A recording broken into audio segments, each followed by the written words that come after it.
Periodic table by M L. Chaudhary sir. क्या किए, sequence में रखे। सीक्वेंस में इसलिए रखे थे कि इन टेबल के प्रॉपर्टी को या उनकी क्वालिटी को समझना आसान हो जाए, उनको पढ़ना क्या हो जाए, आसान हो जाए। इसलिए उन्होंने पीरियाडिक टेबल बनाया। मेंडलीफ ने पीरियाडिक टेबल में जो एलिमेंट्स हैं उनके परमाणु भार के आधार पर व्याख्या क्रम से, इसका परमाणु भार 1 है, उसके बाद 2 है, 3 है, ऐसे उनको सेट कर दिया। लेकिन इसकी स्टडी में कुछ प्रॉब्लम आ रही थी, ठीक है। तो इस कमी को दूर करने के लिए उनका ही एक चेला था या उनका ही एक शिष्य था जिसका नाम था मोजले। उस कमी को दूर करते हुए मोजले ने कहा कि पीरियाडिक टेबल में जो एलिमेंट को उनको हम उनके एटॉमिक नंबर के ऑर्डर में रखेंगे तो कमियां दूर हो जाएंगी। तो आज भी मोजले का ही पीरियाडिक टेबल पूरे दुनिया में चल रहा है। इसे कहते हैं पीरियाडिक टेबल। इस पीरियाडिक टेबल में एलिमेंट्स को उनके परमाणु क्रमांक के क्रम में सेट किया गया है। क्या से देखो, जैसे हाइड्रोजन का परमाणु क्रमांक कितना है, 1, तो पहले 1 रखा गया है। फिर इसके बाद आता है हमारा हीलियम आता है। क्या आता है, हीलियम।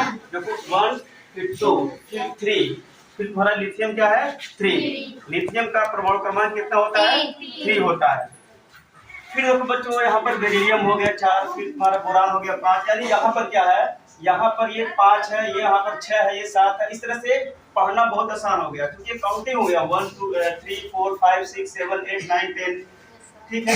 अब देखो बच्चों, पीरियाडिक टेबल में हम यहाँ पर देख रहे हैं ऐसे जो लाइन है इसको हम लोग रो कहते हैं। क्या कहते हैं, रो, ठीक है। या इसको हम लोग कहते हैं आवर्त। क्या कहते हैं, आवर्त। ये पहला आवर्त है, ये दूसरा आवर्त है, ये तीसरा आवर्त है, ये चौथा। इस तरह से पीरियाडिक टेबल में कुल 7 आवर्त होते हैं। कितने होते हैं, 7। ऐसे जो लाइनें हैं इसको हम लोग ग्रुप कहते हैं। क्या कहते हैं, ग्रुप कहते हैं। देखो यहाँ पर क्या, ये पहला ग्रुप है, ये क्या तुम्हारा, ये दूसरा ग्रुप है, तीसरा ग्रुप है, चौथा ग्रुप है, पांचवा ग्रुप है।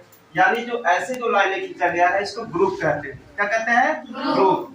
और ऐसे जो लाइनें होती हैं ये क्या कहलाती है, ऐसे जो लाइनें होती है इसको लोग कहते हैं आवर्त। क्या कहते हैं, आवर्त या पीरियड्स कहते हैं। अब देखो बच्चों, यहाँ पर जो है ये ग्रुप जो होता है तुम्हारा, ये बताता है इसमें एटॉमिक नंबर को।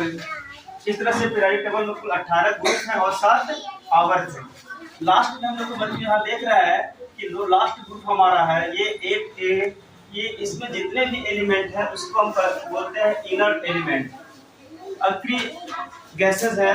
यानी ये ऐसे एलिमेंट हैं जो किसी से क्रिया नहीं करते हैं, वो स्टेबल स्टेट में रहते हैं।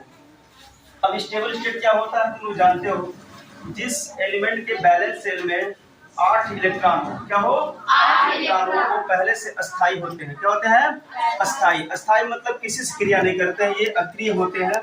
इसलिए जो 8वां ग्रुप है इसे बोलते हैं इनर्ट गैस एलिमेंट, ठीक है। हीलियम हो गया, नियॉन हो गया, आर्गन हो गया, क्रिप्टॉन हो गया, जीनॉन हो गया, रेनॉन हो गया, और ये सब एलिमेंट है किसी से क्रिया नहीं करते हैं। तुम लोग जानते हो कि ये जो बल्ब हमारा होता है उसमें कौन सी गैस भरा जाता है, आर्गन। क्या भराता है, आर्गन। नियॉन भर सकते हो, क्यों भरते हैं, कि क्रिया नहीं करता है इसलिए वो लाइफ इसकी ज्यादा रहती है। इसी और देखो बच्चों, ये भी बताए हैं जो पीरियड है, पीरियड से ये जानकारी मिलती है, अगर मान लो ये तुम्हारा पहला एलिमेंट हाइड्रोजन है, किस आवर्त में है, पहले आवर्त में।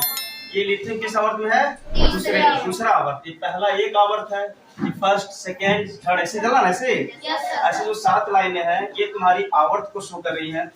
हाइड्रोजन का पहले आवर्त में होना ये बताता है कि इसमें एक कक्षा है। कितनी कक्षा है, एक कक्षा। क्या तुम लोग को बताया है कि जो इलेक्ट्रॉन होते हैं पहले कक्षा में भरता है, दूसरे कक्षा में भरता है, तीसरे कक्षा में।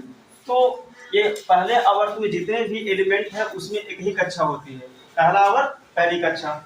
जो एलिमेंट दूसरे कक्षा में है इससे ये जानकारी मिलती है कि उस एलिमेंट में कितने कक्षाएं होंगी, 2 कक्षा, क्योंकि 2 आवर्त में, दूसरे आवर्त में तो 2 कक्षा होगी। जो एलिमेंट तीसरे आवर्त में है उसमें कितनी कक्षा होंगी, 3। जो एलिमेंट चौथे कक्षा में है उसमें, चौथे आवर्त में है उसमें कितनी कक्षा होगी, 4। इससे हमको बहुत अच्छा नॉलेज मिल जा रहा है। पीरियाडिक टेबल से ही फायदा होता है, अगर हमको पता है कि कौन किस आवर्त में है तो उसमें उतनी कक्षाएं होंगी। एक बच्चों देख लो, और यहाँ पर जो फर्स्ट हमारा ग्रुप है ये क्या बोलता है, फर्स्ट ग्रुप है, सेकंड ग्रुप है। जो फर्स्ट ग्रुप में जितने भी एलिमेंट है सब मेटल है, क्या है सब? मेटल। सब धातुएं हैं, हाइड्रोजन, लिथियम, सोडियम, पोटेशियम, ठीक है, ये सब क्या है? धातुएं यहाँ पर। और इधर देखो बच्चों, इधर जितने भी तुम्हारा तीसरा है ये है, जितने भी ये तुम्हारा एलिमेंट है ये सब क्या है? नॉन मेटल क्या ये? जैसे क्लोरीन हो गया, ब्रोमीन हो गया, ये सब। पीछे देखो, नीचे देखो, दो सीरीज बच्चों यहाँ पर बनाया गया है, इसको बोलते हैं हम लैंथेनाइड सीरीज और एक्टिनाइड सीरीज। इसमें जो एलिमेंट होते हैं रेयर एलिमेंट होते हैं, बहुत भारी एलिमेंट होते हैं, इनका एटॉमिक नंबर क्या होता है? बहुत ज्यादा होता है, ठीक है। इसी में देखो बच्चों तुमको यूरेनियम मिलेगा, प्लेटिनियम मिलेगा, ये सब रेडियो एक्टिव एलिमेंट होते हैं। तो इस तरह से बच्चों को पीरियोडिक टेबल्स में बहुत फायदा होता है। क्या फायदा होता है? जानकारी। इसमें जो है तुम्हारा पी है, इधर तुम्हारे नॉन एलिमेंट नॉन मेटल है, तुम्हारा क्या है? मेटल है, ठीक है वो, ठीक है। इस तरह से तुम लोग इसको याद कर लेना, नेक्स्ट ये तुमको अच्छा से बताया जाएगा।